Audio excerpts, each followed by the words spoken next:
नमस्कार। हम दिनेश कुमार शुक्ला, कक्षा द्वादश, विषय हिंदी।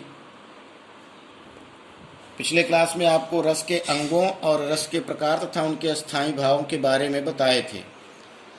आपके पाठ्यक्रम में निर्धारित रस जो हैं वो 5 हैं: करुण रस, श्रृंगार रस, वीर रस, शांत रस और हास्य रस। आज हम आपको करुण रस और श्रृंगार रस के बारे में बताने जा रहे हैं।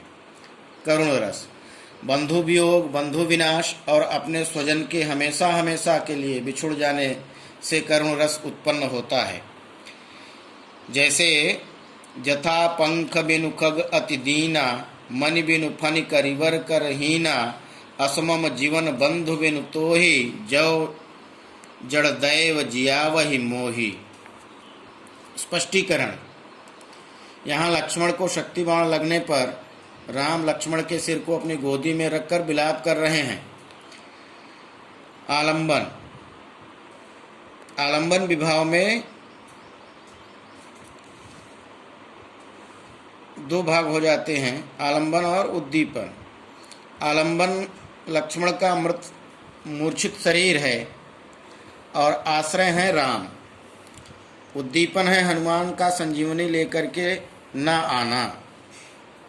अनुभाव है राम के उद्गार। संचारी भाव है दैन्य, चिंता, व्याकुलता, स्मृति आदि। अस्थाई भाव शोक सभी अंगों से पुष्ट होकर के करुण रस की दशा को प्राप्त हुआ है। श्रृंगार रस: सहृदय नायक नायिका के चित्त में रति नाम का अस्थाई भाव विभाव अनुभाव संचारी भाव से पुष्ट होकर के श्रृंगार रस की दशा को प्राप्त होता है। इसके 2 भेद होते हैं, संयोग श्रृंगार और वियोग श्रृंगार। वियोग श्रृंगार को हम विप्रलम्भ श्रृंगार भी कहते हैं।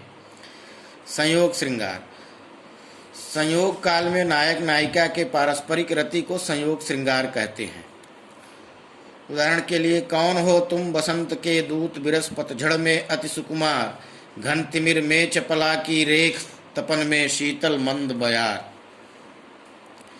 ये प्रसंग है श्रद्धा और मनु का, जयशंकर प्रसाद द्वारा लिखित। मनु एकांतवास में तपस्या रहते हैं, श्रद्धा उनके समीप पहुंचती है तो उन्हें देखकर कह रही है। इसमें आलंबन हो जाएंगे मनु, आश्रय हो जाएगा श्रद्धा, और उद्दीपन एकांतवास, श्रद्धा का सौंदर्य, घने अंधकार में बिजली की चमक, शीतल मंद पवन। संचारी भाव मनु का हर्ष, चपलता, आशा, उत्सुकता आदि। अस्थाई भाव रति नाम का अस्थाई भाव सभी अंगों से पुष्ट होकर श्रृंगार रस की दशा को प्राप्त हुआ है। वियोग श्रृंगार: वियोग श्रृंगार में जहाँ पर नायक और नायिका के विछोह का वर्णन होता है वहाँ पर वियोग श्रृंगार पाया जाता है। जैसे मेरे प्यारे नव जलद से कंज से नेत्र वाले, जाके आए न मधुबन से और न भेजा संदेशा, मैं रो रो के प्रिय विरह में बावली हो रही हूँ, जाके मेरी सब दुख कथा तू श्याम को सुना दे। इसमें आलंबन हो जाएंगे श्री कृष्ण, आश्रय हो जाएंगी राधा।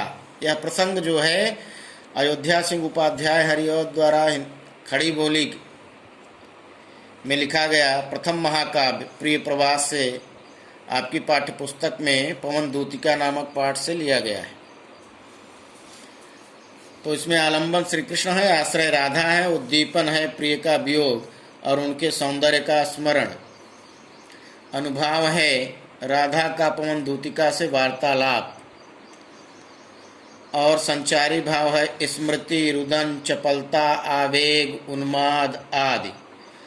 अस्थाई भाव रति सभी अंगों से पुष्ट होकर के वियोग श्रृंगार की दशा को प्राप्त हुआ है।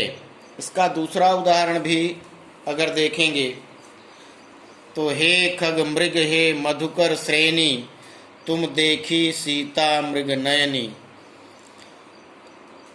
भगवान राम जब सोने के हिरण के पीछे धनुष्माण लेकर निकल पड़ते हैं, लौटकर आते हैं तो कुटिया में सीता जी को न पाकर वे विलाप करते हैं और अपने आश्रम में रहने वाले पशु पक्षियों वृक्षलताओं से सीता का पता पूछते हैं, लेकिन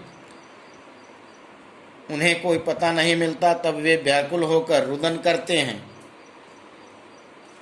तो जिसके हृदय में अस्थाई भाव जागृत होता है वो कहलाता है आश्रय।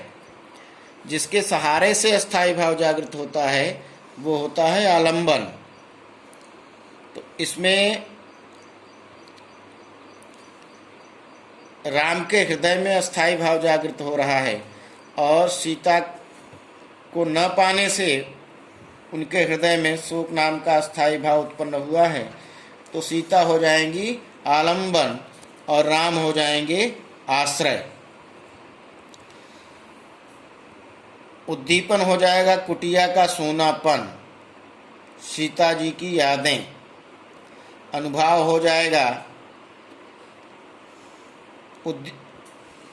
अनुभाव हो जाएगा एकांतवास, कुटिया का सूनापन देख करके प्रभु राम का पशु पक्षियों से वार्तालाप। संचारी भाव स्मृति, रुदन, चपलता, आवेग, उन्माद आदि। रति नाम का अस्थाई भाव सभी अंगों से पुष्ट होकर के वियोग श्रृंगार की दशा को प्राप्त हुआ है। शेष रस के बारे में हम आपको अगली क्लास में बताएंगे। धन्यवाद।